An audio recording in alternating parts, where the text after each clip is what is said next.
자비와 은혜가 넘치는 우리 주 하나님, 주님이 주시는 축복과 언약을 이 시간 찬양합니다. 주님께서 선택하신 믿음의 형제자매들이 주님의 의와 공의를 찬양합니다. 주님의 능력으로 우리를 인도하심으로 우리가 주님 안에서 형제자매가 되어 하나 되게 하시고, 주님이 저에게 주신 사명을 확실히 이해하고 깨달음을 주시고 행함을 주셔서 주님의 영광을 비추기에 부족함이 없도록 축복하여 주셔서 감사합니다. 주님께서 저에게 복음을 전하라는 사명을 잘 알고 있습니다. 주님께서 주신 사명을 다하기에 부족함이 없도록 저희를 인도하여 주셔서 주님께 영광을 드리게 해주세요. 팬데믹으로 인하여 혼돈과 혼란의 시대에 있을 때 주님을 더욱 찾고 더욱 찬양하며 더욱 주님의 보혈을 간구하도록 하여 주시고, 특히 극심한 육적, 영적, 재정 등의 고통으로 주님의 은혜를 부르짖는 형제 자매들의 모든 고통을 들어주시고 그들에게 주님만이 주실 수 있는 평안함을 주심으로 주님을 더욱 찬양하게 하여 주세요. 권성근 목사님께서 말씀을 전하실 때에 저희의 모든 것을 비우고 눈과 귀와 마음을 열어 주님의 말씀을 듣게 하시고, 우리가 필요한 변화를 받고 주님의 사랑을 갈급하는 사람들에게 복음을 전하기에 부족함이 없도록 인도하여 주세요. 말씀을 전하시는 권성근 목사님에게 성령으로 말씀하게 하시고 듣는 저희도 성령의 임재로 부흥이 일어나게 해주세요. 이 모든 말씀 예수 그리스도의 이름으로 기도드립니다. 아멘.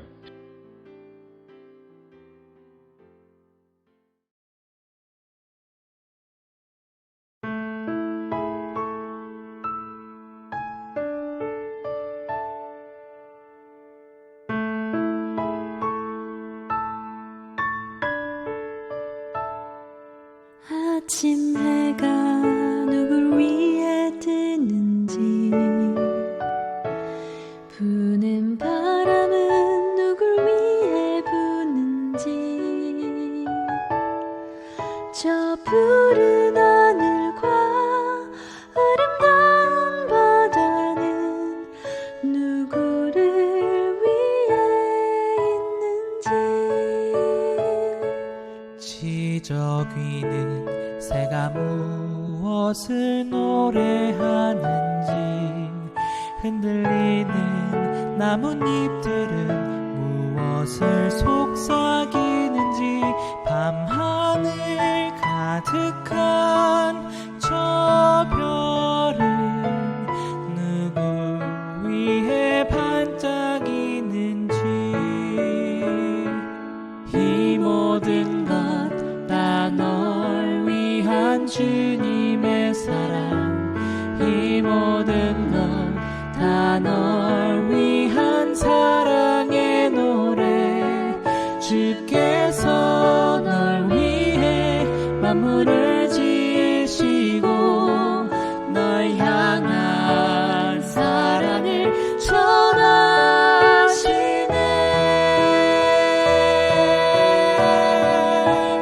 보이지 않는 주님의 사랑이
안녕하세요. 주님 안에서 문안드립니다. 벌써 마지막 강의 시간이 되었습니다. Happy Sabbath. 즐거운 안식일입니다. 강의를 준비하면서 성도님들께 조금이나마 도움이 되었으면 하는 생각으로 기도하며 준비하였는데요. 솔직히 이 과정 속에서 저 자신에게 하나님께 다시 초점을 맞추는 경험이 되었습니다. 이 특별한 경험을 할 수 있게 허락하신 하나님과 교회 협회 또 남가주 연합 장로회 모든 지도자분들께 다시 한번 감사의 말씀을 드립니다. 저는 1991년 침례를 받으면서 경영학을 중퇴하고 신학을 공부하기로 결심하였습니다. 개심을 하는 과정 속에서 가족들과의 문제도 생기고 경제적으로 힘든 상황이었는데 이 워싱턴 스펜서빌 교회와 합회와 학교에서 장학금을 주셔서 신학 학사를 잘 마칠 수 있었습니다. 많은 스펜서빌 교회 이 성도님들께서 이 여러 가정에서 정말 기도와 경제적으로 도움을 주셨고요. 그래서 이 힘든 시간을 잘 견딜 수 있었습니다. 또 그리고 믿음 안에서 잘 성장할 수 있도록 도와주셨습니다. 참으로 감사한 분들입니다. 93년도에 이제 신학을 졸업하고 데이튼 오하이오에 있는 Good Neighbor House, 좋은 이웃의 집이라는 재림 복지기관의 수석부장으로 부임해서 8년간 근무하였습니다. 그곳에서 참 좋은 경험도 많이 하고요. 데이튼 한인교회를 성립하는데 조금이나마 보탬이 될 수도 있었습니다. 또 감사한 분들, 참으로 고마운 분들 많이 만나게 되었고요. 데이튼에 있는 동안 합회와 좋은 이웃의 집 이사회에서 장학금으로 행정학을 공부할 수 있게 해주셔서 석사학위도 받았습니다. 그리고 2001년 북미주 지회 사회봉사부 국장으로 부름을 받아서 올해 4월 29일까지 20년 동안 섬길 수 있는 큰 축복을 하나님께서 주셨습니다. 그동안 북미주 지회에서 근무하면서 밀턴 메리 파운데이션 장학금으로 하버드 대학교에서 최고 경영자 과정도 공부할 수 있었고요. 또한 앤드루스 대학교에서 PhD 지도력 박사 학위와 또 디민 도시전도 목회학 박사 학위를 받을 수 있게 해주셨습니다. 이 뒤돌아보면 참으로 은혜롭고 자비로우신 하나님께서 참 매 순간을 인도하시고 성도님들이 또 저희들을 위해서 기도와 도움을 주셨습니다. 앞으로 하나님께서 어떤 새로운 책임을 부여하실지 아직 모르는 상태지만 항상 함께 하시는 하나님의 약속을 믿고 의지하며 또 다른 도전이 되는 기회, 또 섬길 수 있는 기회를 위해 기도합니다. 괜찮으시다면 저희 가정을 위해서 기도해 주시기 바랍니다. 질문을 바꾸면 세상이 바뀐다. Change the questions, change the world. 이번 마지막 강의 소재는 결과를 바꿔야 합니다. 라는 내용으로 함께 상고하여 보도록 하겠습니다. 잠시 기도하고 시작하겠습니다. 하나님, 이 시간 이 소자의 생각을 주관하여 주시옵시고 제가 전하는 말을 통해서 주님의 음성이 들릴 수 있도록 해주시옵시며 또 저희의 생각을 바꾸고 저희가 하나님께 초점을 다시 재조명하는 이 기회가 되게 해 주시옵소서. 저희 결심을 통해서 하나님께 헌신하는 삶이 되도록 저희에게 주관하여 주실 걸 믿사오며 이 모든 말씀 주 예수님 이름으로 기도드렸습니다. 그래서 제 소견은 질문을 바뀌면 세상을 바꿀 수 있다는 것입니다. 그래서 질문이 바뀔 때 생각이 바뀌고 생각이 바뀌면 방법이 바뀌고 방법이 바뀌면 새로운 이 결과를 창출할 수 있다고 여겨집니다. 그래서 하나님의 선교적 사명을 바로 이해하기 위해서 우리는 누가복음 4장의 소명과 마태복음 28장의 사명 그리고 이사야 58장의 명령 소명과 사명과 명령을 함께 이해성을 가져올 때 하나님의 선교에 대한 정말 폭넓고 또 깊이 있는 의미를 저희가 재조명할 수 있다고 말씀을 드렸습니다. 빌 하이볼 목사님은 이렇게 말씀하시는데요. 교회를 통한 예수님은 이 세상의 희망이시며 주님을 쫓아 섬기는 자들은 하나님 나라의 희망이다. 하나님은 우리를 섬김의 직분으로 부르셨습니다. 이것은 결코 타협될 수 없는 의미와 직무입니다. 우리는 겸손하게 사랑의 섬김을 통해서 우리 주 예수 그리스도를 따라야 합니다. 왜냐하면 예수님 자신이 겸손한 종이셨기 때문입니다. 인정과 사랑이 가득한 봉사와 섬김이 특징인 그리스도의 모델을 통해서 우리는 사람들을 영적으로 변화하도록 이끌 수 있게 되고 또 천국에서와 같이 지상에서도 하나님의 왕국을 위해서 세상을 변화시킬 수 있는 것입니다. 그런데 현실적으로 조금은 답답할 때가 간혹 있습니다. 그래서 이 조셉 맥키안 이 두 교수님들은 이렇게 말씀하시는데요. 오늘날 세상에 무신론이 존재하는 하나의 가장 큰 원인은 입술로는 예수를 인정하고 밖에 나가서는 자신의 생활 양식으로 그분을 부인하는 그리스도인들이다.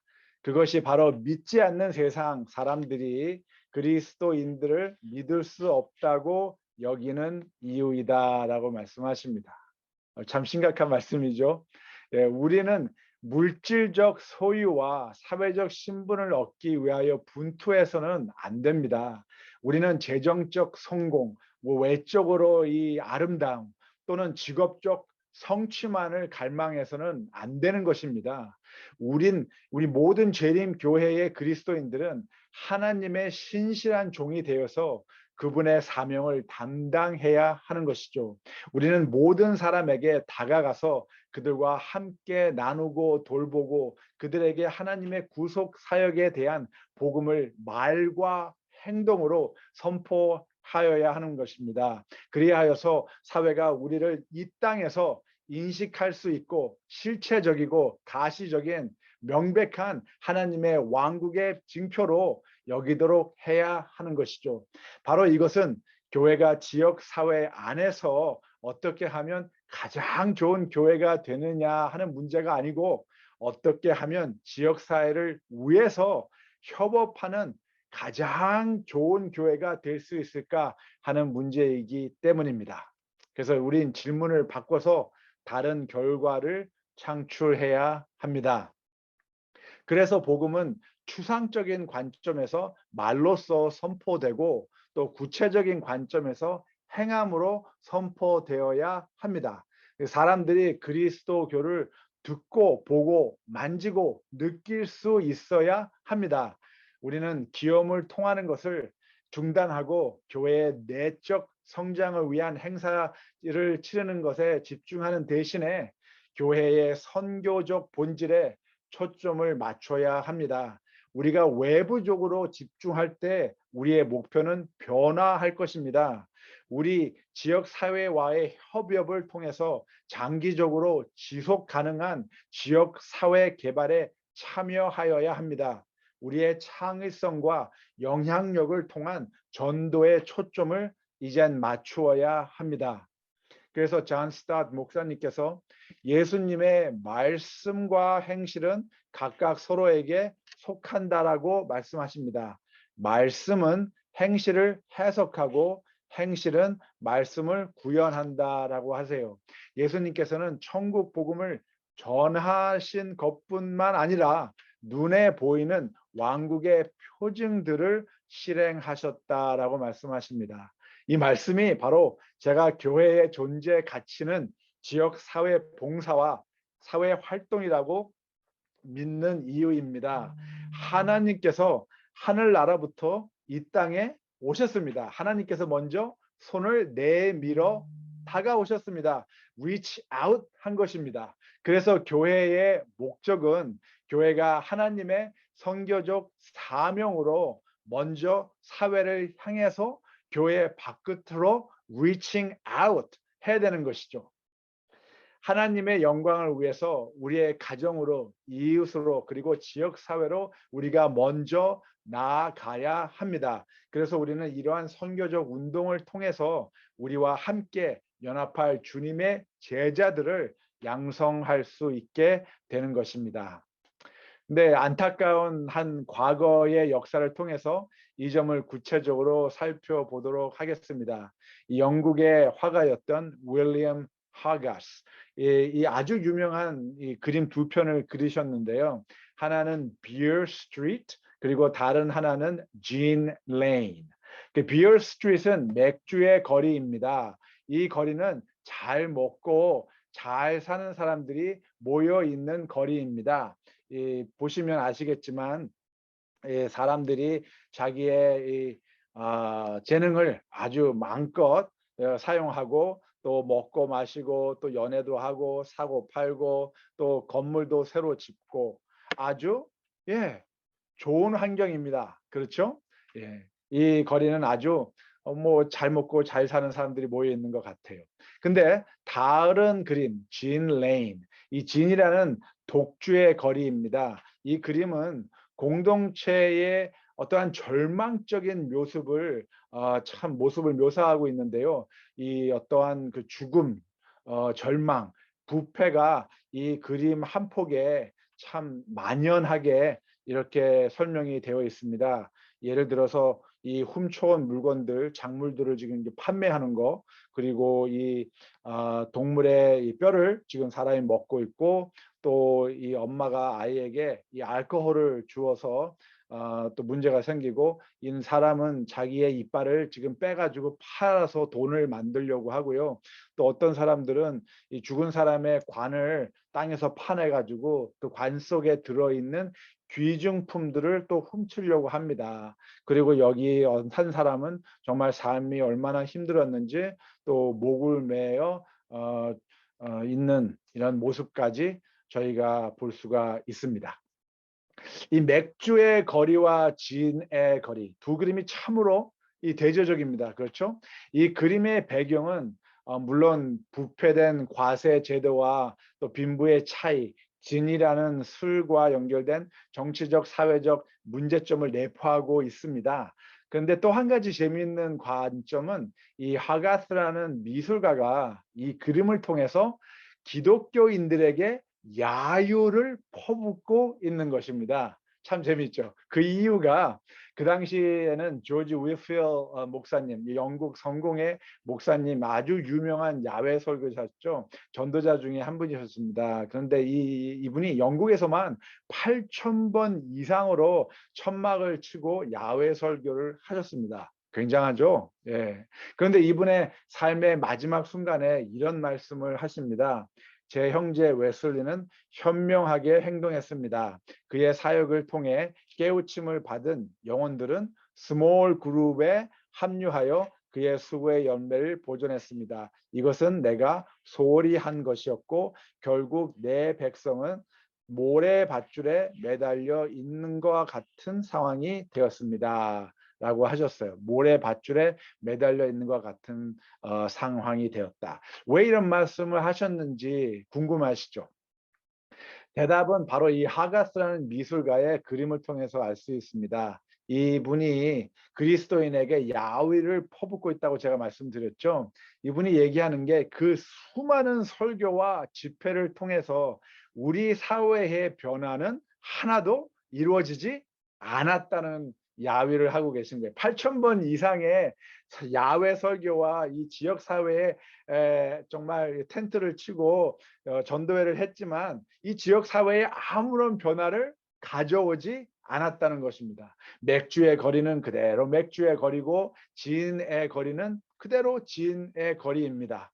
사람들의 삶을 변화시키지 않고 사회를 하나님 나라로 바꿔 놓지 않은 채 8,000번 이상의 설교만 해서 무엇 하냐고 그리스도인들에게 이분이 야유를 퍼붓고 있는 것입니다.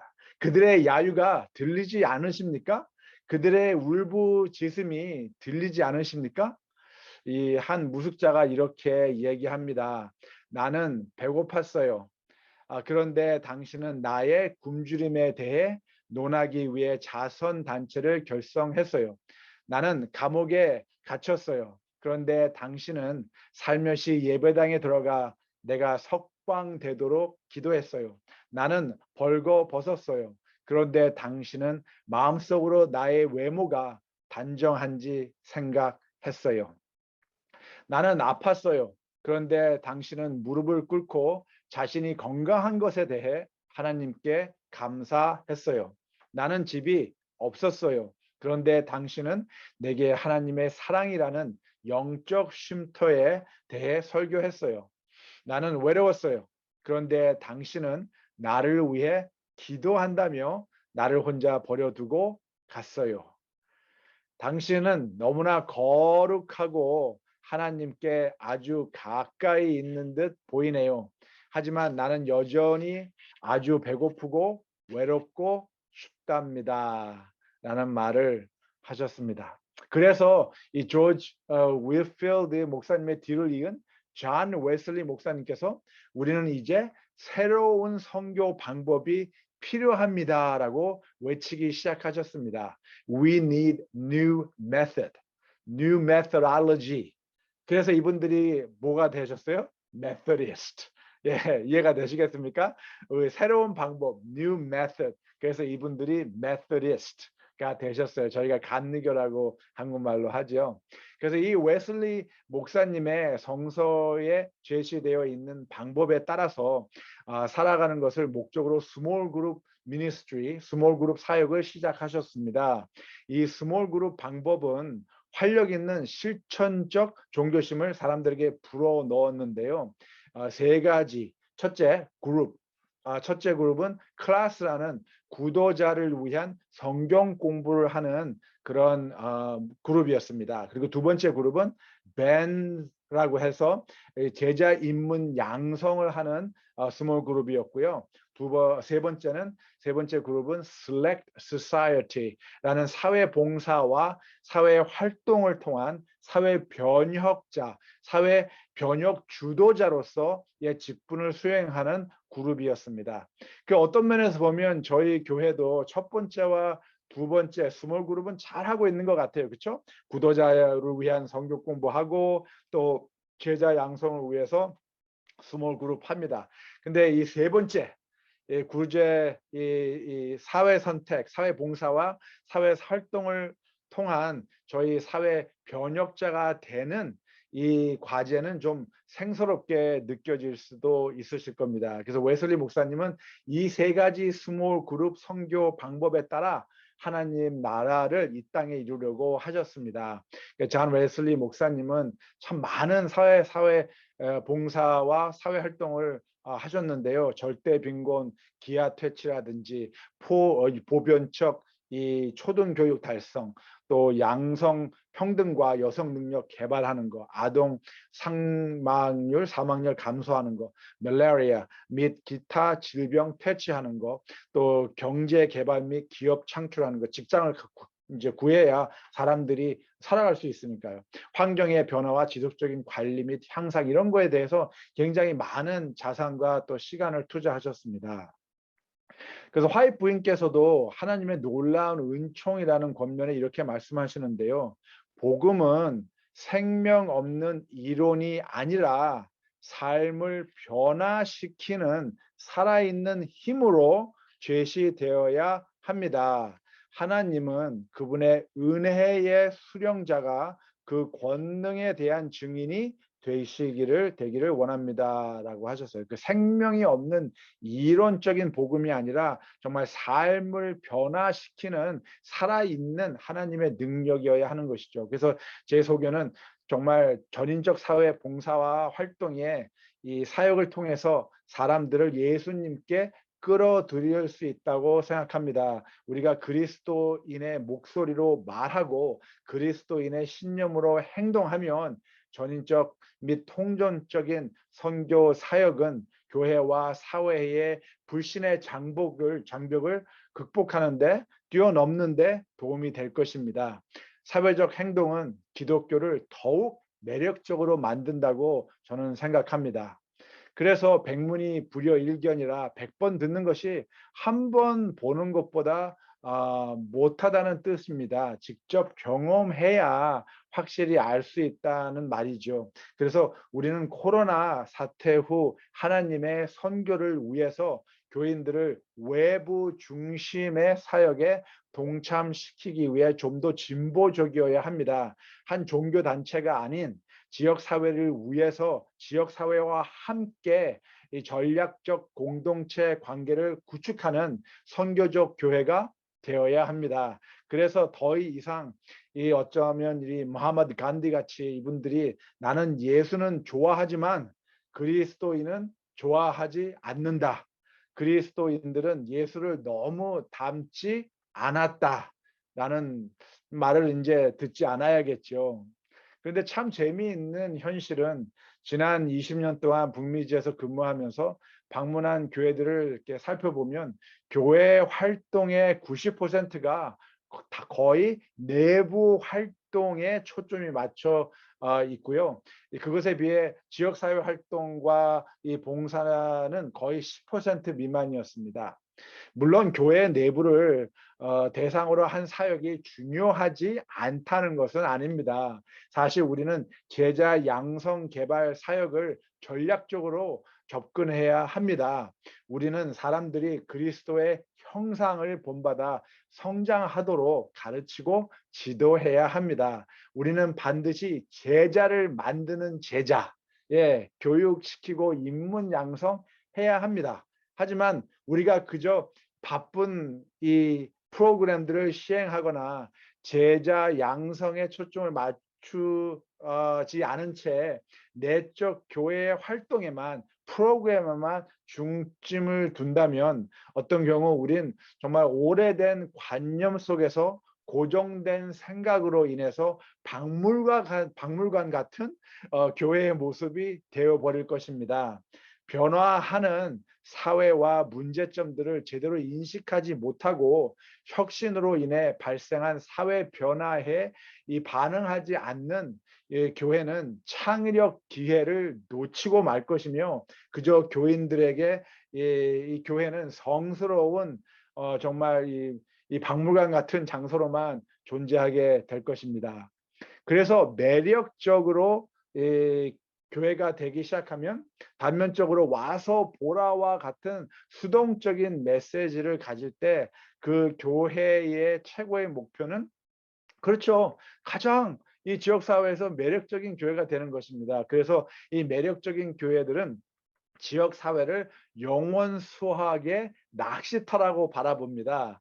그 매력적인 교회들은 사람들을 교인 될 가능성이 있는 구도자로서만 바라봅니다. 그렇기 때문에 우리는 하나님께 속한 이 소중한 영혼들을 바라보지 못하게 되는 경우가 있습니다. 왜냐하면 우리는 단지 교회의 내적 성장에만 관심이 있기 때문입니다. 그래서 코로나 사태 이후에 교회의 선교는 전인적 선교와 통전적 선교를 위해서 질문을 바꿔야 합니다.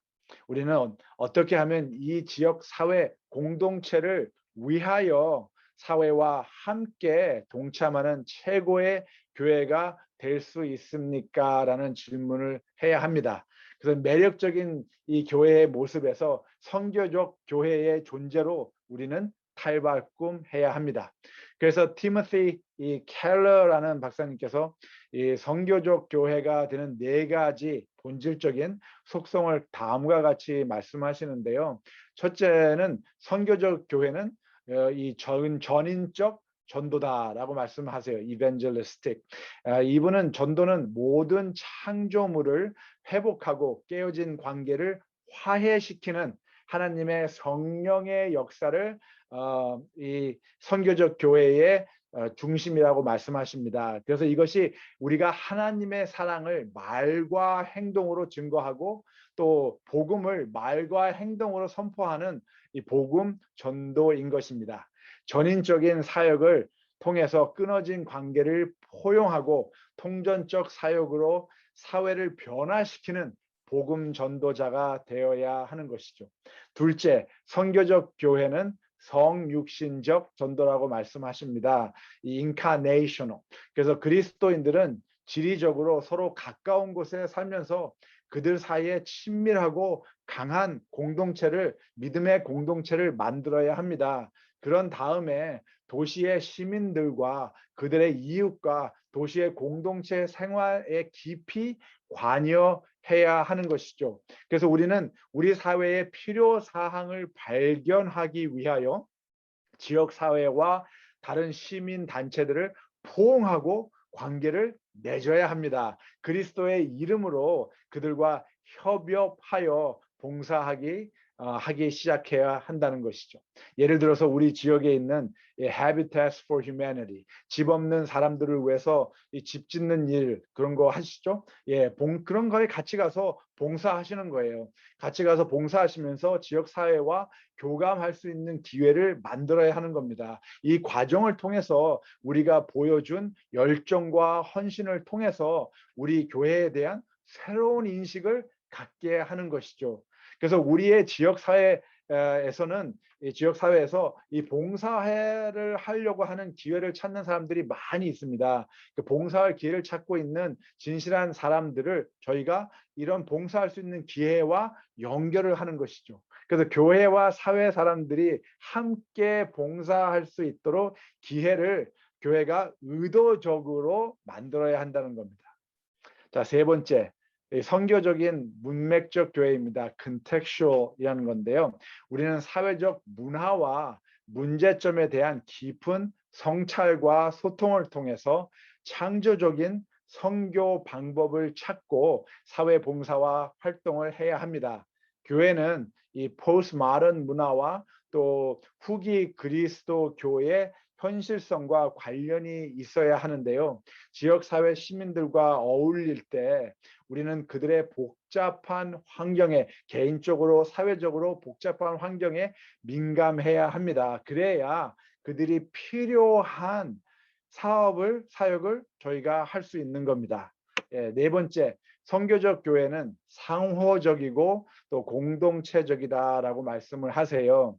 이 과제를 통해서 우리의 신학과 실천 분야를 신중하게 재구성할 필요가 요구된다고 생각됩니다. 선교적 교회는 하나님이 지역 사회에서 무엇을 하고 계시는지를 듣고 배우며, 경청하면서 배우며, 그런 다음에 지역 사회 봉사와 활동에 참여하는 겁니다.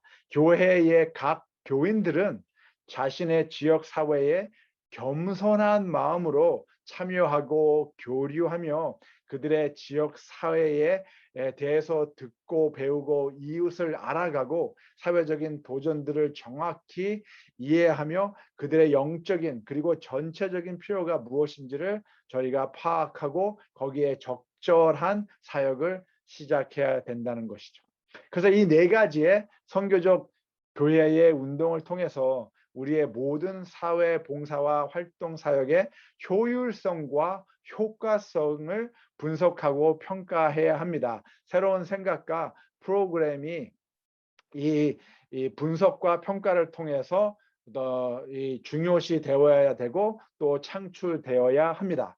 그저 행사 위주의 또 다른 행사를 하는 행사는 이제 방법을 바꿔서 다른 결과를 창출해야 합니다.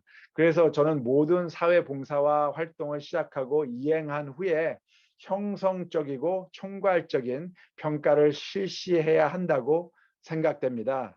형성평가라고 하는 것은 formative evaluation인데요. 이건 진행 중인 이 프로그램이나 프로젝트를 개선이 필요한지를 결정하기 위해서 검토하는 것을 중간 평가라고 생각하시면 됩니다. 그 형성 평가라고 하고요. 총괄적 평가라는 것은 summative evaluation, 프로그램이나 프로젝트 마지막에 실시를 하는 것인데 전반적 효과와 효율을 결정하는 것입니다. 이 평가를 통해서 이 사역을 어떻게 확장할 것인가를 의논하고 아니면 또 그만두어야 하는지 판단할 수 있게 도와주는 것입니다. 왜 이러한 방법이 교회에 필요하냐고 질문하실 수 있습니다. 좋은 질문입니다. 프로그램 평가와 성과 측정은 모두 성과 관리, 결정을 알리는 이 정보를 제공하는 방법인데요. 21세기 현 개념화 시대에서 굉장히 그 중요성이 더 부각되고 있습니다. 결과 중심 관리라고 불리는 성과 관리는, 성과 측정은 교회도 예외는 아니라는 것입니다. 이 관점과 가치관 때문에 지금 미국에서는 사회에 아무런 기여도 하지 않는, 도움이 되지 않는 종교 기관들의 비영리 기관으로서의 세금 혜택을 중지하라는 목소리가 커지고 있습니다. 이 사회에 아무런 도움이 되지 않는데 왜 비영리 기관으로서 세금 혜택을 주느냐는 거예요, 이 종교 기관들에게.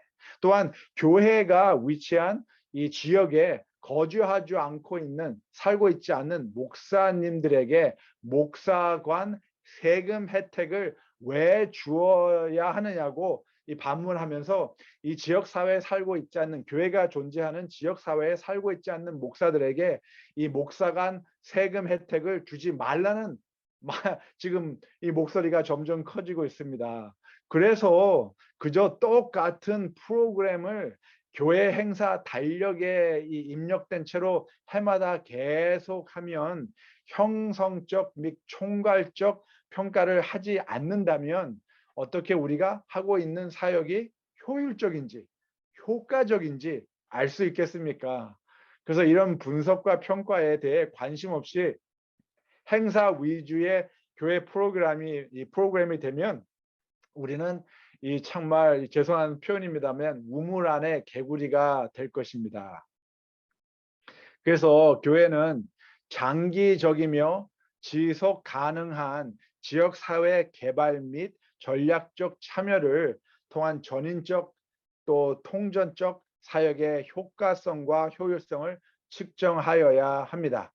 그런데 가끔씩 우리의 종말에 대한 신학적 개요가 이 진보적이지 못한 생각과 모습으로 존재합니다. 예를 들어서 영국에 있는, 런던에 있는 All Souls라는 모든 영혼들이라는 이 영국 국교회, 성공회 교회인데요. 이 런던의 심장부에 위치한 교회입니다. 이 교회는 영국의 BBC, 이 미국의 CNN과 같은 방송국 바로 옆에 위치해 있고요. 주변에 많은 공공기관과 영리 및 비영리 단체들이 모여 있는 곳입니다. 이 존 스타트 목사님이 이 교회에서 많은 사회봉사와 활동을 하셨습니다. 특히 세계 각 나라에서 이 런던으로 이주해서 살고 있는 이민자들과 또 난민들을 위해서 영어를 가르치고 검정고시를 통해서 고등학교 졸업장을 받을 수 있게 하고 또 여러 가지 학업 과정도 만들고 빈민들을 위해서 개인 이 개발과 사회 변화에 정말 많은 헌신을 하셨습니다. 이 일을 위해서 근처에 있는 회사와 기관들이 경제적으로 후원하였고요. 또 직접적으로 많은 지역 시민들이 참여를 하였습니다. 이 많은 사역 중에 제가 가장 관심을 갖는 것은 이 교회가 매주 화요일과 목요일 점심시간 때 교회 주변에 있는 직장인들과 시민들을 위해서 화요일과 목요일 성경 공부를 한 일입니다. 또한 교회에서 맛있는 샌드위치를 저렴한 가격에 판매를 했고요. 또 이 순이익금 모두 다 난민과 빈민들을 돕는 사역에 다시 재투자되었습니다. 그러니 참석하는 사람들에게 일석사조의 전인적 사역에 효과를 가져오는 일이었습니다. 싼 가격으로 맛있는 점심을 먹을 수 있어서 육체적인 만족, 그렇죠? 그리고 점심값으로 또 난민과 빈민들을 도울 수 있어서 사회적인 만족, 그리고 일주일에 2번씩 직장 동료들과 주민들과 만나서 교류할 수 있어서 정서적 만족, 그리고 30분씩 성경 공부를 통해서 주님께 초점을 맞추는 삶을 살 수 있어서 영적인 관점. 참 멋있지 않습니까? 이 4가지를 다 이 일을 통해서 하고 계셨어요. 그리고 제가 몇 년 전에 방문했을 때 이 교회 내부의 모습입니다. 그리고 벽에 이렇게 있는 그 TV 화면에는 다음 성경 공부 과제와 성경 구절이 적혀 있었습니다. 자, 또 한 가지 이 교회가 이 자랑스러운 일은요. 이 지역을 이 사역을 이 교회 혼자만 한 것이 아니라 런던시 안에 있는 여러 교회들과 함께 하였습니다. 그래서 Gospel at Work 이라는 컨소시엄을 조합을 만들어서 교파를 막론하고 이 사역에 참여하고 싶은 교회들이 있으면 언제든지 동참할 수 있도록 하였습니다. 근데 안타까운 일은 이 제가 영국에 있는 재림교회 목회자 연수회에 참석을 이제 하러 가서 보니까 이 런던시에 2개의 재림교회가 있는 것을 알게 됐습니다. 그런데 우리 교회는 이 협업 관계, Gospel at Work 이 조합에 참여하지 않고 있었어요. 그래서 제가 한 목사님에게 그 이유를 물어봤습니다. 그랬더니 목사님이 하시는 말씀이 우리 교인들이 이것은 초교파 운동이다. 교회 연합 운동이다. 그래서 참여하기를 거부하고 또 당신네 교회들은 이 사역에 동참하지 않는다고 하시는 거였어요. 전 이 대답을 들으면서 물론 그 교인들을 이해하려고 노력했지만 참 답답한 마음을 억제할 수가 없었습니다. 왜 우리 재림교회는 매주 화요일과 목요일에 교회 이 주변 시민들과 직장인들과 함께 점심을 나누면서 성경 공부하면 안 되는 걸까요? 우리는 언제까지 사회로부터 동떨어진 문화와 결별된 상태에서 피해 의식의 생활 속에서 생각 속에서 살아가야만 하는 걸까요? 하나님의 나라와 하나님의 관계 회복적 정의를 먼저 구하라고 하지 않으셨습니까? 우리는 우리 스스로에게 물어봐야 합니다. 우리의 사역을 향상시키기 위해 예수님의 선교 방법을 어떻게 우리가 적용할 수 있을까? 우리 사역의 성과를 향상시키기 위해 목회자와 성도님들은 어떻게 다른 방법으로 선교를 할 수 있을까? 어떻게 하면 교회가 소금과 빛으로서 영향력을 크게 증가시킬 수 있을까? 우리는 효과적이고 효율적으로 지역사회 선교 봉사와 활동을 추구하기 위해서 새로운 전략적 과정을 개발할 수 있을까? 하나님의 나라와 하나님의 정의를 실행하기 위해 저희는 실질적인 변화를 만들어야 된다고 생각합니다. 그런데 이 척 스윈들 목사님 말씀처럼 교회는 잠자고 있는 하나님의 자녀들로 가득하다. 잠자고 있는 하나님의 자녀들로 교회가 가득하다는 겁니다. 현 삶에서 무엇을 해야 하는지도 모르면서 그저 천국에서 영생을 누리기만을 기대한다라고 말씀하세요. 성도님들, 이 선교는 더 이상 뭐 바다를 건너가거나 정글을 건너가거나 사막을 건너가는 것이 아니라 세계 모든 도시, 우리 주변, 우리 이웃, 우리 사회의 거리를 가로지르는 것입니다. 내 가정, 내 이웃, 내 지역 주민, 내 사회 안에서 우리는 선교사로 존재하여야 합니다. 그래서 이 마더 트리사가 이런 말씀 하셨어요. 당신은 세계 어느 곳에 있든지 칼카타를 발견할 수 있다. 그 도시 아시죠? 아주 그 빈민 지역 말씀하시는 겁니다. 그런 빈민 지역이 세계 어느 곳에서도 저희가 다 발견할 수 있다는 거예요. 당신이 그것을 보는데 오직 2 눈만 있으면 된다. 세계 어느 곳에 있든지 사랑받지 못한 사람들과 버림받은 사람들, 아무런 도움을 받지 못하고 있는 사람들, 그리고 변방으로 밀려나 잊혀진 사람들이 있다. 이것이야말로 가장 큰 빈곤이다라고 말씀하십니다. 하나님을 선교를 통해서 우리 주변에 있는 사람들을 진짜 이제부터 볼 수 있게 되기를 제가 기도합니다. 그래서 선교적 교회로 전향하기 위해서 우리는 몇 가지 요소를 측정해야 될 필요가 있는데요. 첫째, 교회 지역사회 봉사 활동을 위해서 교회 예산의 최소한 20%를 저희가 이제 이렇게 인베스트 해야 돼요. 지정해야 됩니다. 그리고 이 저희 활동이 교회 이외 장소에서 봉사를 개최해야 돼요. 교회에서만 하는 것이 아니라 이 지역 사회에서 해야 된다는 것이죠. 교회가 위치한 지역의 공공, 영리 및 비영리 기관의 지도자들과 유대 관계를 성립해야 합니다. 그리고 커뮤니티, 우리 사회의 기능과 사회 활동에 참여하여야 합니다. 그리고 매 교회 직원회에서 지역 사회에 관여하는 사회 봉사 또 사회 활동 방법에 관해서 논의를 하셔야 합니다. 하나님의 선교 사명을 위해 의논하는 것에 더 많은 시간을 투자해야 합니다. 매주 예배에서 지역 사회의 새로운 사람들이 신앙 공동체를 형성한다는 것을 경험할 수 있어야 합니다. 그래서 이런 과정 속에서 저는 교회와 사회 간에 높이 쌓여 있는 이 장벽들을 무너뜨릴 수 있다고 생각합니다. 영적인 경계, 문화적 계층, 인종, 교회 문화 이런 모든 경계와 장애의 높은 벽들은 어쩌면 우리 스스로가 만들어 놓았을 수도 있습니다. 이제 이 경계와 장애를 우리 스스로가 넘어야 합니다. 무너뜨려야 합니다.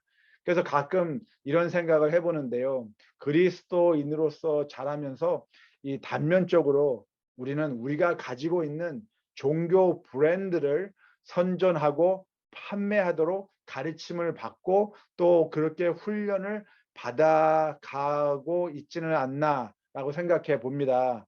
가끔 우리는 사람들에게 그들의 삶은 정말 엉망이고 그들의 믿음은 뭐 다 틀렸고 우리가 옳다 그런 것을 확신시키는데 너무나 열중한 나머지 우리는 사람들의 말을 경청하는 것과 그들이 또한 하나님의 선교에 참여할 수 있는 고귀한 영혼이라는 것에 대해서 저희가 초점을 맞추지 못하고 있지 않나라는 생각을 해봅니다.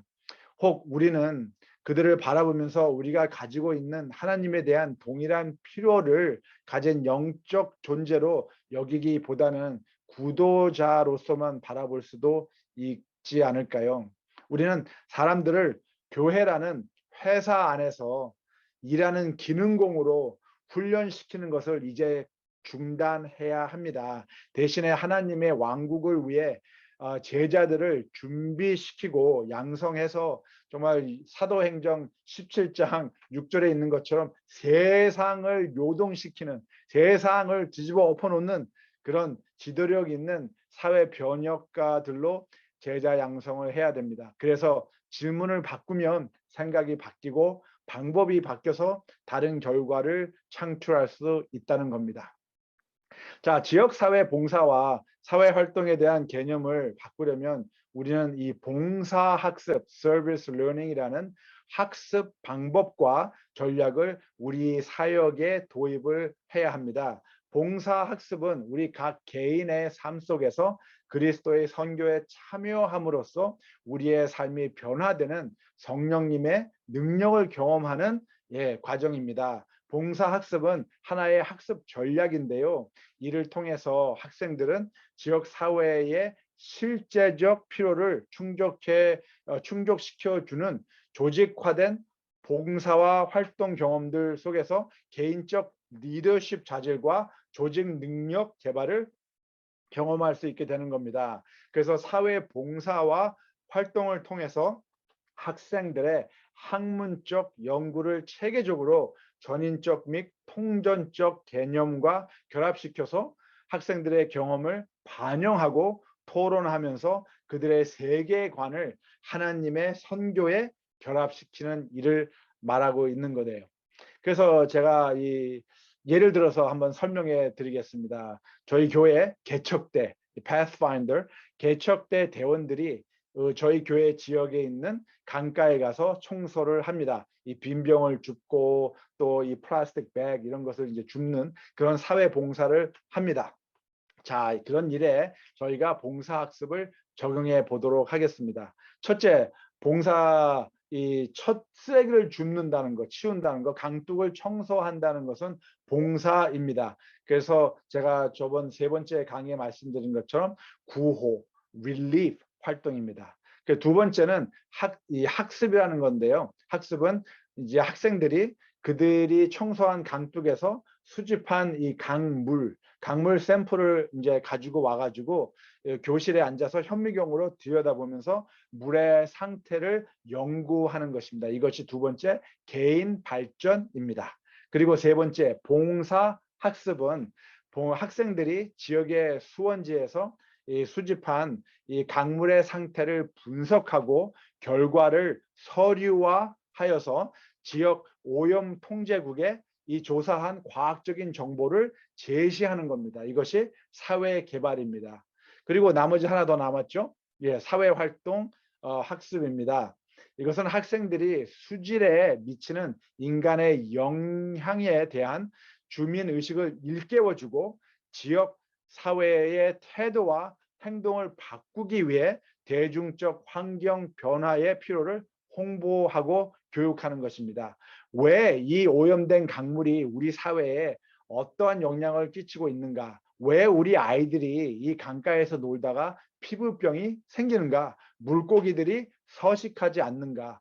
그래서 어떻게 하면 이 환경 오염 상태로 인한 피해들을 변화시켜서 아이들이 마음 놓고 강가에서 놀고 낚시도 할 수 있는 환경으로 바꿀 수 있을까? 그러한 교육과 홍보에 우리 학생들이, 자녀들이 직접 참여하는 것입니다. 이런 경험을 통해서 우리의 자녀들이 하나님의 제자로 양성되어지는 것이죠.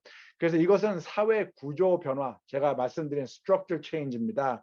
그래서 교회는 더 이상 쓰레기 청소하는 것으로만 만족해서는 안 된다는 것이죠. 그 사회를 변화시키는 과제에 관심을 갖고 저희의 자녀들이 그 일에 동참해야 하는 겁니다. 그래서 가끔 어떤 부모님들은 우리 자녀들이 물질주의적이고 자기의 이익에 몰두하고 그들이 이웃을 돕기보다는 돈을 정말 더 많이 버는데 더 관심이 많다고 걱정하시고 말씀하십니다. 그래서 저는 봉사학습 방법론은 봉사 경험과 학업 과정의 학문적 목표 사이에 존재하는 명확한 연결고리로 형성할 수 있다고 생각합니다. 그래서 봉사학습 경험을 통해서 학생들은 사회적 문제들에 대해서 배울 뿐만 아니라 또한 새로운 지식을 그들의 지역 사회가 당면한 실질적 문제를 이 통전적 사회 활동을 통해서 해결하는 행동으로 적용하는 그런 방법들을 우리가 배울 수 있다는 것이죠. 그래서 우리의 자녀들이 하나님 나라를 이 땅에서 이룰 수 있는 사회 변혁가로서, 사회 변혁 주도자로서 성장할 수 있다고 저는 생각합니다. 그래서 저희가 하고 있는 모든 사회 활동과 봉사에 이 핵심 개념을 저희가 적용해야 하겠습니다. 그래서 존 스타트 목사님께서는 이런 말씀을 하셨습니다.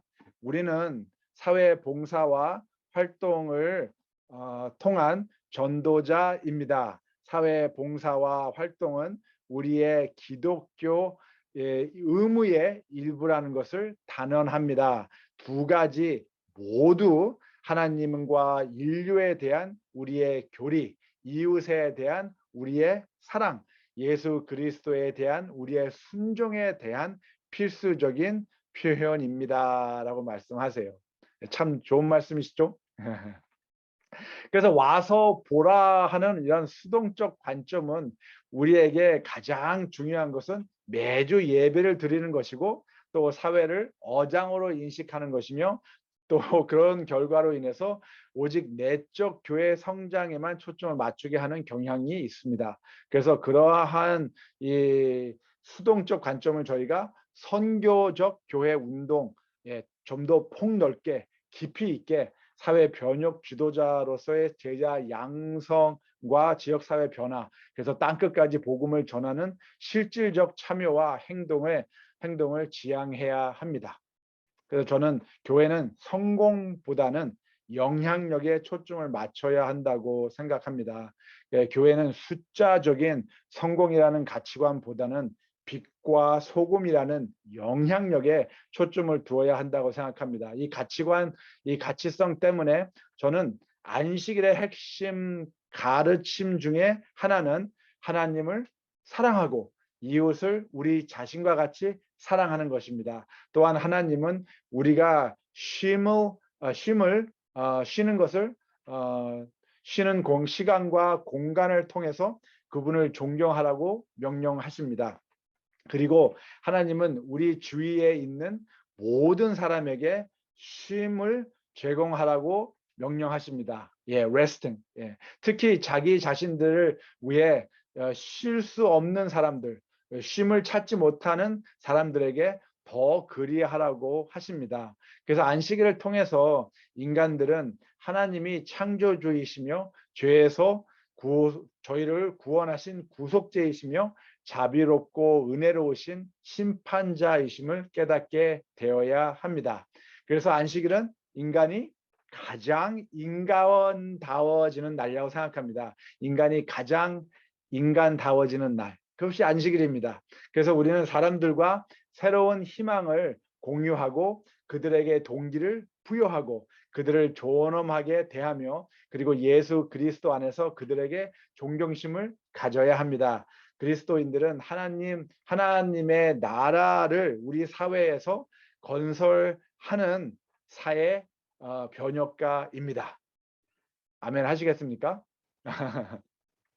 근데 19세기와 20세기의 선교 전략 방법은 성서적 진리를 가르치고 개인의 습성에 변화를 가져오게 하고 또 결과적으로 성도의 교제에 참여할 수 있는 교인으로서의 어떠한 인정이 주어진 과정이었다면 21세기의 선교 전략 방법의 중요성은 관계 회복입니다. 그래서 관계 회복적 정의에 대해서 많은 대화를 나눈 이유가 바로 이것 때문입니다. 또한 존재 가치, 개인의 삶이 우선이 아닌 하나님의 선교가 우선이 되는 그로 인해서 증명되는 개인의 존재성이 중요시 되고 있는 사회입니다. 또한 주님의 선교 사명과 뜻을 이루기 위해서 주님의 제자로 새롭게 태어나는 새로운 결심을 하는 개심을 하는 과정을 더 중요시 여기는 세기가 되었습니다. 그래서 교회는 주님의 제자들을 계몽하고 교육하고 개발시키고 준비시켜서 사회 지도자로서 성장할 수 있도록 지속적인 시간과 자원을 투자해야 합니다. 하지만 간혹 우리는 교회라는 종교적 산업체 안에서 사람들을 로봇과 같이 되도록 훈련시키는 것을 좋아합니다. 간혹 우리는 이 교회를 이 헨리 포드 이 자동차 공장의 어떠한 조립 생산 라인처럼 운영하려고 합니다. 어떤 경우 교회가 조직적 운영의 산업화 모델을 채택했기 때문에 교회가 단면적으로 종교적으로 제도화된 기업형 교회가 되어가고 있는 것 같습니다. 그래서 코로나 사태 이후에 선교는 각 교인과 교회가 새로운 존재 가치를 창출해야 한다고 생각합니다. 새로운 선택은 새로운 행동으로 우리의 사역을 바꿀 것입니다. 새로운 행동은 새로운 실천으로 우리를 도약하게 할 것입니다. 그리고 이 새로운 실천은 새로운 습관과 성품, 인성을 형성할 것입니다. 결과적으로 이렇게 변화된 교인의 인성은 새로운 교회의 충실한 존재 가치를 또 창출할 것입니다. 그래서 저는 창의력은 일상적인 문제와 도전에 대한 새롭고 유용한 아이디어와 해결책을 창출하는 능력이라고 생각됩니다. 그래서 고정관념의 이 기관의 제도적인 근시안적 안목과 현상을 저희가 벗어나지 못한다면 우리에게 창의력 경험은 단절될 것입니다. 우리 각 교인이 교회가 하나님 나라를 대표하는 충실한 가치를 창출해야 하는데 그렇지 못하게 된다는 것이죠. 전 이 외국 사람들과 설교나 이 강의를 할 때 제 자신을 김치 신학자로 소개합니다. 김치 디알로지, 김치 신학을 강조하는데요. 그래서 전 그 200개가 넘는 김치를 만들 수 있다는 우리 민족의 창의력이 아주 자랑스럽습니다. 이 정말 미국의 켄터키주와 비슷한 이 면적의 작은 나라가 세계 수출국 5위를 차지하고 있습니다. 그 이유가 한국인의 창의력과 창출 능력 때문입니다. 자랑스럽지 않으십니까? 이런 우수 민족인 저희가 더군다나 하나님께서 특별히 선택하신 재림 교회가 창의력과 창출 능력이 교회의 고정관념으로 인해서 단절된다면 말이 되겠습니까? 그래서 화이트님께서 이렇게 말씀하십니다. 고귀한 소명에 대한 그들의 전체적인 체험은 그들이 있는 그대로의 상태로 머무르는데 만족했기 때문에 값싼 것이 되었다. 고귀한 소명에 대한 그들의 전체적인 체험은 그들이 있는 그대로의 상태에 머무르는데 만족했기 때문에 값싼 것이 되었다. 예수님을 믿는 그리스도인으로서 우리는 종종 진리를 가지고 있으면서도 우리가 소유한 진리를 나눌 수 있는 권리를 과연 획득했는가 하고 반문해 봅니다. 혹은 우리 주변의 지역사회에 신뢰를 얻었는지에 대해서 깊이 생각해 봅니다. 사람들은 복음을 들어야 할 뿐만이 아니라 그의 제자들의 삶을 통해서 나타나는 예수님을 볼 수 있어야 합니다. 천국에서 이 세상에서 하나님께서 내려오셨던 것처럼 천국에서 이 세상으로 하나님께서 내려오셨던 것처럼 우리 역시 세상으로 나아가야 합니다. 그들이 있는 곳에 사람들이 있는 곳에 우리의 손길을 그들에게 내밀어야만 합니다. 우리의 가정과 이웃과 사회와 직장과 학교 및 모든 삶 속에서 우리는 하나님 선교의 도구로서 사용되어야 합니다. 그것이 바로 우리가 선교사 소명을 부여받은 이유이기 때문입니다. 하나님의 선교, 바로 우리가 존재하는 이유입니다. 그래서 아스 제네스가 이렇게 소명에 대해서 정의를 하셨는데요. 소명이란 하나님이 우리를 그분께로 부르셨기에 우리의 존재 전체, 우리의 행위 전체, 우리의 소유 전체가 특별한 헌신과 역동성으로 그분의 소원에 응답하여 그분을 섬기는데 투자된다는 진리이다라고 말씀하세요. 하나님께서 우리를 그분께로 부르셨다는 겁니다. 그리고 우리는 그 부르심에 우리의 존재, 전체, 행위, 가치, 전체, 소유, 가치 모든 것을 통해서 하나님의 부르심에 이제 응답하는 겁니다. respond 하는 겁니다. 그래서 저는 그리스도인들이 이 소명을 재발견하는 것이 그리스도인의 삶에서 가장 중요한 일 중에 하나라고 생각됩니다. 이 소명은 학문적으로나 이론적으로 물론 깨달아야 하지만 더욱 나의 삶을 통해서 하나님과 함께하는 삶의 체험을 통해서 정련되어야 합니다. refining 되어야 합니다. 교회가 이 소명으로 사회에서 존재한다면 그런 교회는 반드시 부산물로 내적 성장이 있을 것입니다. 그래서 교회 건물 자체는 지역 사회에서의 이 존재 가치가 아닙니다. 각 교인들, 그들의 지역 사회에서의 참여가 진정한 존재 가치를 증명해 줄 것입니다. 그래서 화이트님께서 교회가 자신의 거룩한 소명감을 깨닫게 될 때 성령께서 하나님의 백성의 의무를 가르쳐 주시도록 많은 열렬하고 힘있는 기도들이 하늘에 상달될 것이라고 말씀하십니다. 그래서 코로나 사태를 겪으면서 많은 사람들이 급격한 변화와 불확실한 미래, 복잡한 환경과 불명료한 삶을 통해서 참으로 많이들 힘들어하고 불안해하고 있습니다. 그런 힘든 시기에 우리는 더욱더 하나님의 선교에 초점을 맞춰야 합니다. 각 교인이 개인적으로 또는 믿음의 공동체적으로 교회가 더욱 복음을 선포하고 사랑을 실행하고 관계 회복적 정의에 열렬과 힘있게 참여해야 하는 겁니다. 그래서 사람들을 하나님과 연결시켜야 합니다. 전도와 예배를 통해서 사람들을 서로 연결해야 합니다. 사회 공동체와 제자 양성을 통해서 사회와 교회를 연결해야 합니다. 긍휼과 관계 회복적 정의를 통해서 사람들을 교회와 연결해야 합니다. 신앙과 삶을 통합을 통해서 말입니다. 아멘 하시겠습니까? 릭 러서 목사님은 이런 말씀 하시는데요. 이 은혜를 발견하라. 우리가 바라는 것은 사람들이 은혜, 곧 그리스도와 하나님의 은혜의 선물을 십자가를 통해 발견할 때 영원한 변화가 일어나는 것이다. 그리고 두 번째, 은혜 안에서 성장하라.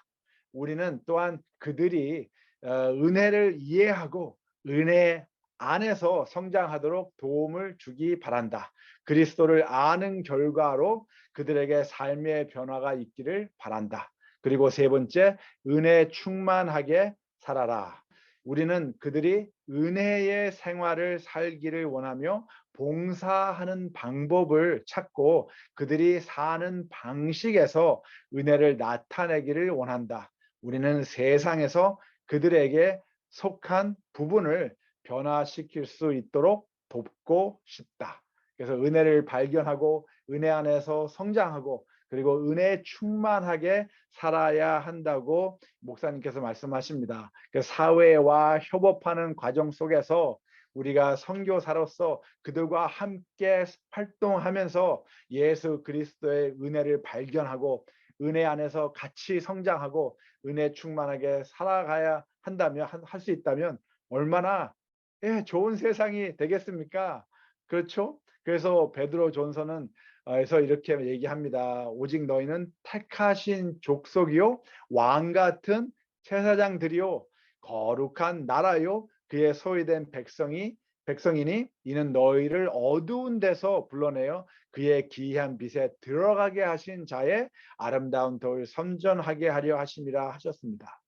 우리는 하나님께 속하며 하나님께로부터 창조되었고 부름을 받았고 구원을 받고 권한을 받아 하나님을 섬기는 그분의 백성으로 존재하는 것입니다. 그것이 바로 저희의 존재성입니다.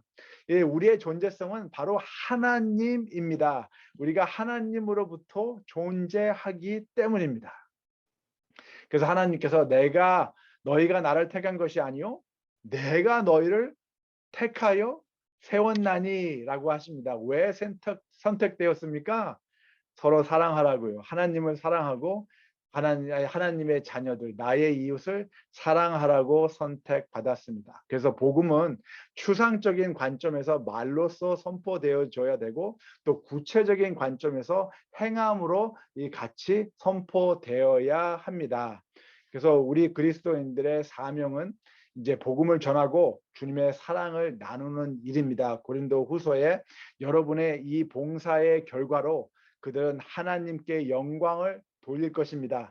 그들은 여러분이 하나님께 순종하여 그리스도의 복음을 고백하고 또 그들과 모든 다른 사람에게 너그럽게 도움을 보낸다는 사실이 입증되었기 때문입니다. 사람들이 복음을 듣는 것으로만 끝나는 것이 아니라 주님의 제자인 우리의 삶을 통해서 복음을 볼 수 있고 경험할 수 있어야 하는 겁니다.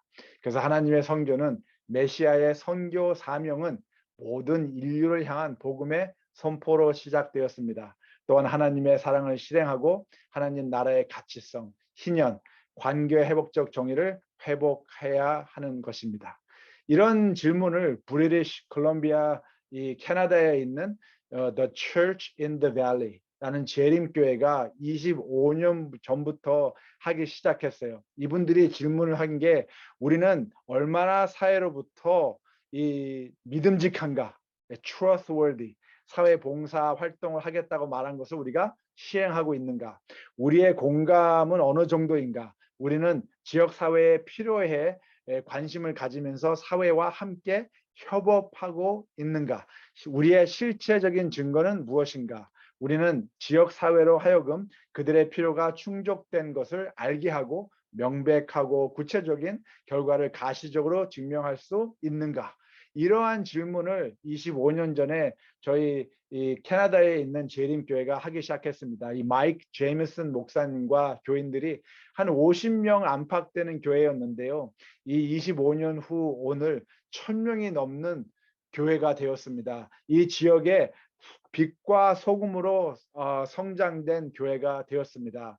이 새로 지은 교회 건물 모습인데요.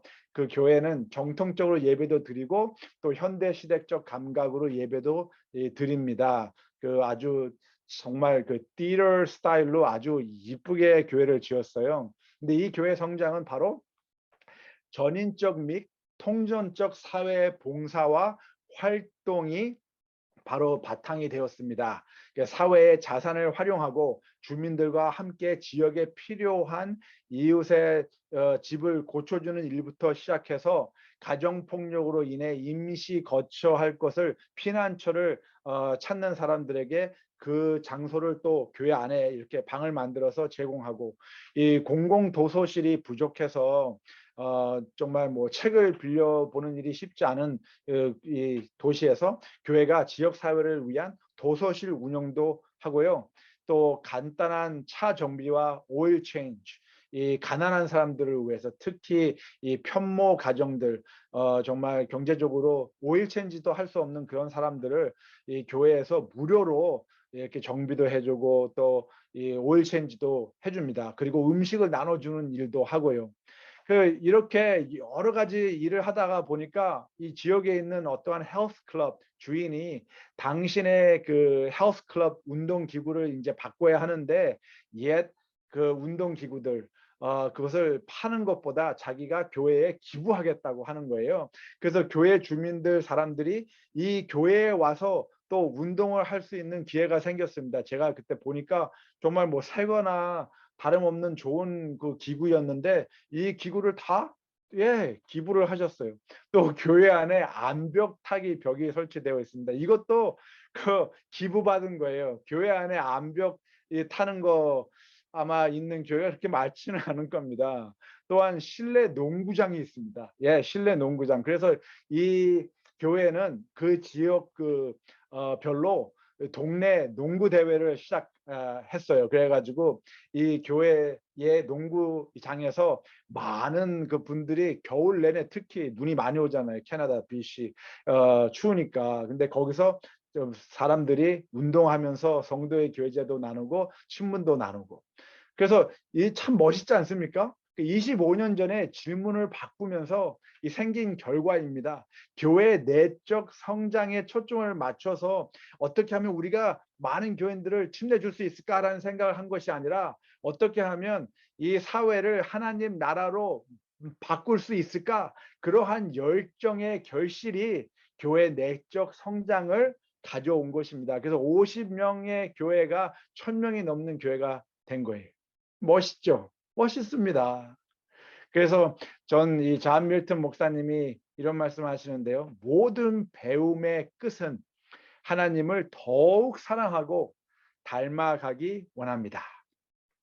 바로 그러한 모습이 된다면 저희의 교회는 성장할 수밖에 없습니다.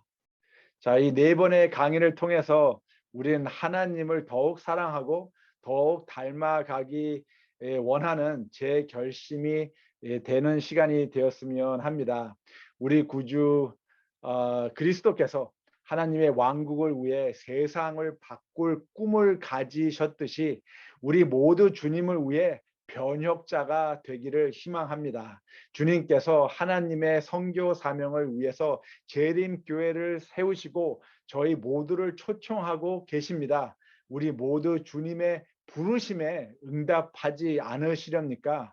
우리의 삶의 가장 특권이요, 최고의 영광인 이 소명에 동참하지 않으시렵니까?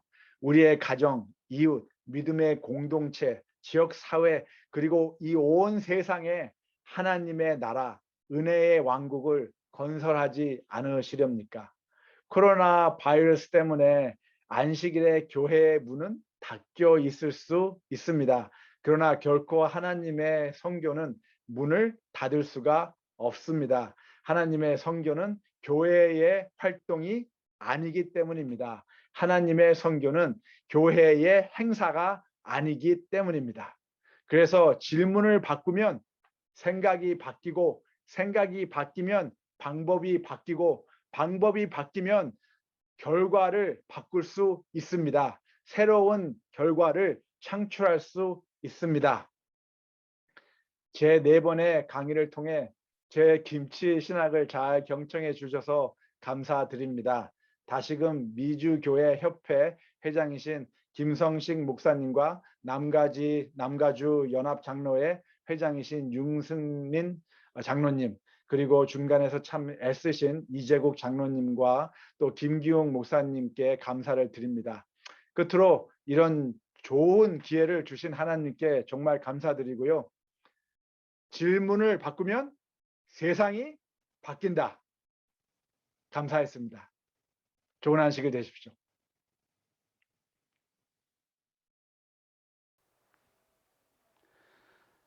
사랑하는 성도 여러분, 안녕하셨습니까? 말씀의 잔치, 은혜스러운 시간이 되셨나요? 특별히 이번 일을 위해서 수고해 주신 우리 권 목사님께 진심으로 감사의 말씀을 드립니다.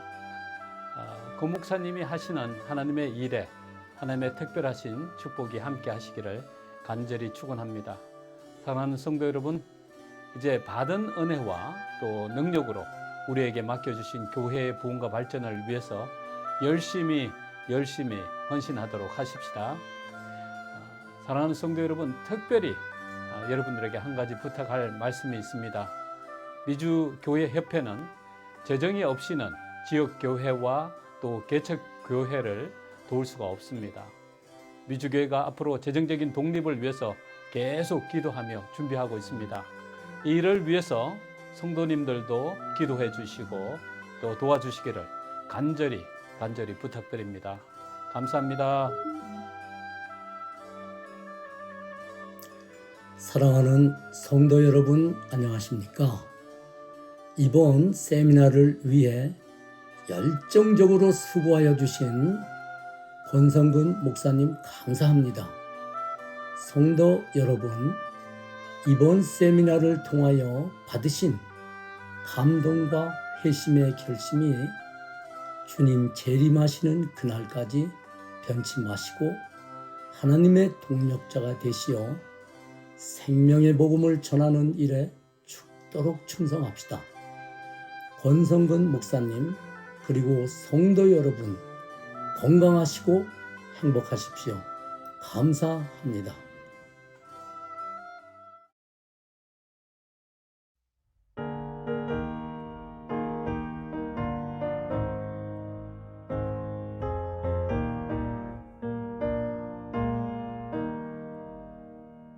눈을 들어 하늘 보라 어지러운 세상 중에 곳곳마다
예수는 홀로 예수 처음이요 나중이라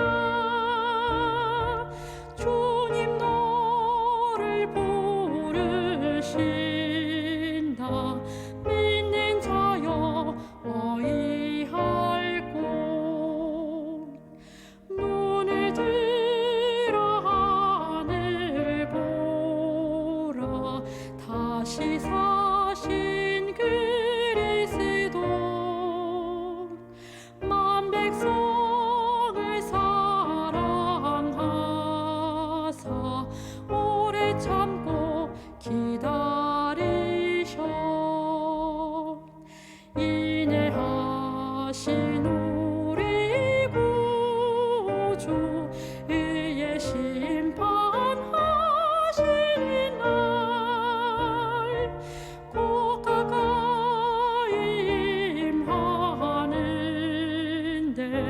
믿는 자여 어이할 곳